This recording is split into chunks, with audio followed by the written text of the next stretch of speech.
Olá, meu nome é Ian Freza do Teclado Disléxico e hoje a gente vai falar sobre zumbis.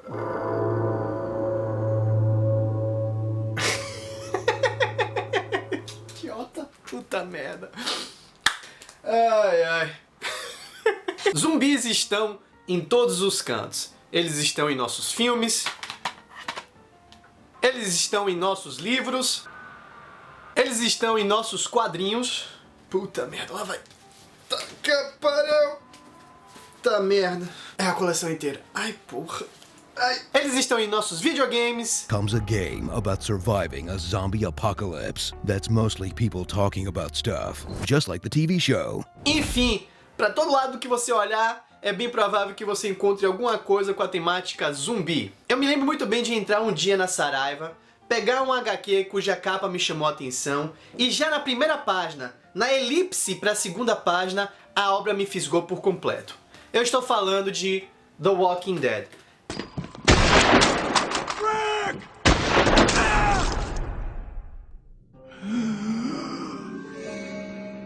Aquela ainda era a época do Orkut. Então eu me lembro de vasculhar atrás de comunidades para achar scans, já que no Brasil Os Mortos-Vivos, né, o Walking Dead, só havia sido lançado até o 4º volume. E eu estava doido para saber o que acontecia. E a HQ The Walking Dead, de Robert Kirkman, é a grande responsável pelo re-hype do zumbi hoje em dia. Gostou? Re-hype?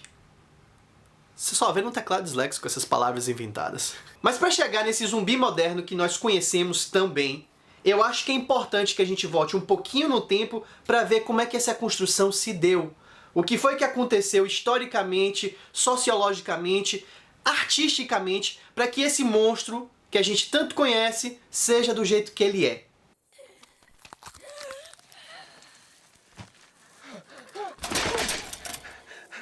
O zumbi moderno, como nós conhecemos, se dá graças a essa obra aqui, A Noite dos Mortos-Vivos, de George Romero, certo?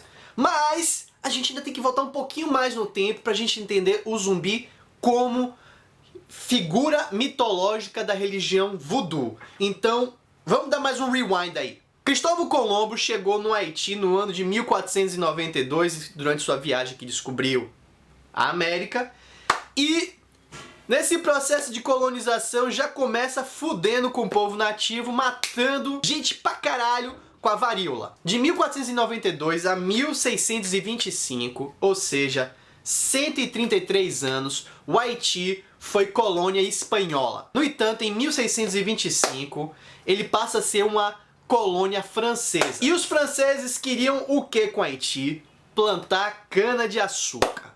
O que isso remete para vocês? Escravidão. Os franceses então importavam escravos da África, traziam para o Haiti para que eles pudessem trabalhar nas plantações de cana-de-açúcar. Um commodity valiosíssimo naquela época. O interessante é que os escravos que viviam no norte da ilha podiam manter seus costumes nativos, ou seja, eles podiam cultuar o Deus que eles trouxeram da África, criando assim uma espécie de sincretismo religioso. Nasce assim o zumbi haitiano. O arquétipo do zumbi haitiano é um reflexo da subjugação no período de escravidão sobre a colônia francesa. Os escravos haitianos acreditavam que ao morrer eles retornariam ao Languiné, que é a África em modo geral, só que visto de uma forma paradisíaca. No entanto, eles também acreditavam que se um escravo tirasse sua própria vida, ele não poderia retornar a esse paraíso tão aguardado, o Languiné. Ao invés, ele viveria eternamente preso às plantações de seu mestre, preso ao próprio corpo que ele rejeitou. Um escravo para a eternidade, ou seja, um zumbi. Com a Revolução Haitiana de 1804, o zumbi já fazia parte do folclore local e sua mitologia foi absorvida pelo voodoo, uma religião nascida do sincretismo. Segundo o voodoo, xamãs e feiticeiros chamados de bocó usariam seus poderes para enfeitiçar os mortos e fazer com que eles trabalhassem para eles como escravos. Segundo lenda local, os bocós usam a feitiçaria tanto para matar as pessoas quanto para reanimar seus corpos sem que eles tenham desejo ou força de vontade. Essa é a crença haitiana que eu pude coletar em minhas pesquisas e leituras. No entanto, enquanto eu estudava o assunto, um livro ficou aparecendo constantemente. Ele se chama The Serpent and the Rainbow, ou A Serpente e o Arco-Íris. Wade Davis é um etnobotânico formado em Harvard que se prestou a estudar o caso de Clervus narcisse, um caso bem interessante. No dia 30 de abril de 1962, Clervus narcisse chegou ao hospital Albert Schweitzer reclamando de febre e dores pelo corpo. Poucas horas depois ele foi declarado como morto por 2 médicos e foi enterrado no dia seguinte. 18 anos depois, Angelina Narcisse, irmã do cara que morreu, reencontrou o irmão no meio da rua com uma história fantástica para contar. Segundo Clervus, ele estava consciente e vivo o tempo todo. Ele escutou os médicos o declarando morto, ele sentiu o pano cobrindo seu rosto e ele escutou as pessoas chorando em seu enterro. Macabro. No dia seguinte, homens estranhos abriram um caixão, espancaram o coitado, afogaram o coitado e o levaram para ser escravo em uma plantação de cana-de-açúcar. Ele declarou que durante todo esse tempo ele estava consciente, porém sem força de vontade ou capacidade de se mover contra seu captor. E que ele só conseguiu escapar quando um de seus colegas zumbis matou o mestre. O trabalho de Wade Davis no livro A Serpente e o Arco-Íris foi tentar achar uma explicação científica e acadêmica para a história de Clervus narcisse. O resultado do etnobotânico foi que Clervus foi vítima de um composto que tinha traços de Tetrodotox, que é uma toxina encontrada no nosso baiacu, e Bufotoxin, que é uma toxina encontrada em algumas peles de sapo.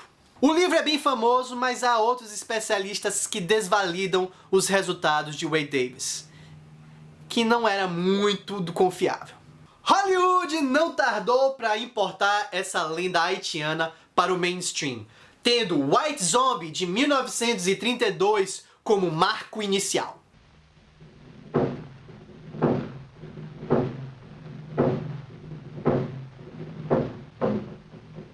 Na trama do filme nós acompanhamos a história de um casal, Madeleine e Nick, que estão prestes a se casar. No entanto, Charles Belmont se apaixona por Madeleine e invoca os poderes de Legendre, um feiticeiro voodoo interpretado por ninguém menos do que o icônico, fantástico Bela Lugosi.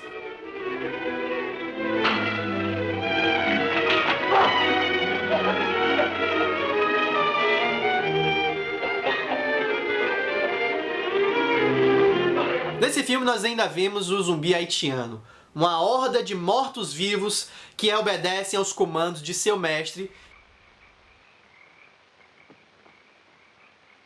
Zombie! Allez vite! Allez! Como qualquer sucesso, uma sucessão de cópias veio logo depois. A gente teve Revolt of the Zombies, I Walked with the Zombies, Voodoo Man, Zombies on Broadway. Enfim, foi filme pra cacete. É importante notar que nessa era clássica, como um todo, os zumbis ainda não eram os zumbis que a gente conhece. A cabeça não era o ponto fraco, eles não comiam carne humana e eles não eram contagiosos. Eles obedeciam ao mestre e eles eram vítimas de feitiçaria. É difícil pontuar a obra que mudou tudo, até porque as coisas não mudam de uma hora para outra, elas vão fading out. Mas para muitos, a história que mudou tudo foi um conto de Richard Matheson chamado Eu Sou a Lenda. Eu sei, é a capa do filme, mas enfim, né?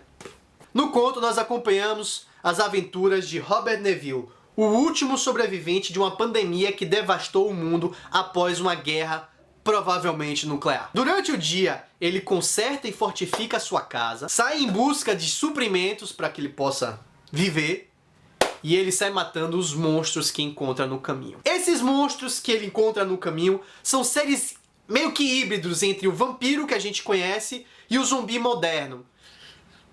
Meio que assim, sabe? Eu digo isso porque o modo de eliminação desses monstros é através de uma estaca no coração, vampiro, e eles não saem durante o dia, vampiro. Mas é aqui que a gente tem os primeiros traços do zumbi que a gente conhece, o zumbi moderno. Há nessa obra a queda da sociedade do governo, uma infecção generalizada, hordas de mortos-vivos que querem infectar os vivos e sapiência limitada.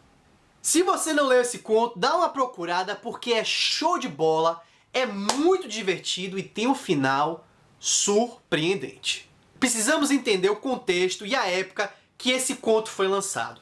Nós estamos falando de 1954, ou seja, a década de 50. Uma década que os Estados Unidos viveu sob o terror de uma guerra nuclear.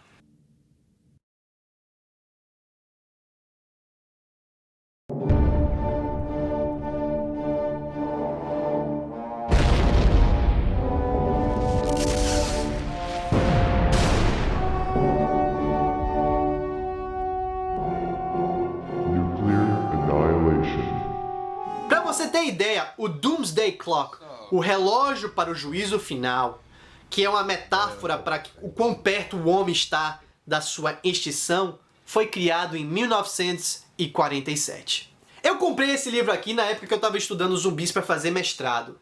One Nation Underground. E aqui ele explora toda a cultura e tudo que o americano passou durante essa década e toda a mania do Fallout Shelter, que é o bunker pós-apocalíptico. Civil defense officials recommend that for the best fallout protection, your family have these two things: an approved fallout shelter and enough supplies to enable you to stay in it for a maximum of 2 weeks. O livro é fantástico de interessante. Aqui estão algumas propagandas da época estimulando a compra de Fallout Shelters dos bunkers. E ele traz noções muito interessantes de como isso mudou a literatura. Ele fala de 2 termos que eu acho muito interessantes para o zumbi. Ele fala do mole metaphor, que é a metáfora da topeira, que busca segurança no subsolo, e shoot thy neighbor, que é atire no seu vizinho, aonde a sensação de perigo não vem só lá de fora, vem de dentro também. Tudo a ver com zumbi. Chegamos ao ano de 1968, ano de lançamento de A Noite dos Mortos-Vivos de George Romero, e aqui nós temos o nascimento, concepção, enfim, a primeira vez que nós vemos o zumbi moderno.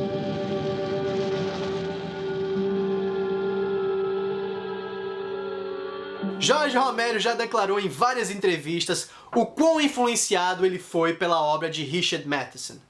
No entanto, em A Noite dos Mortos-Vivos, ele dá traços canibalescos aos mortos-vivos, apaga todos os traços vampirescos deles e diminui ainda mais a sapiência dos monstros.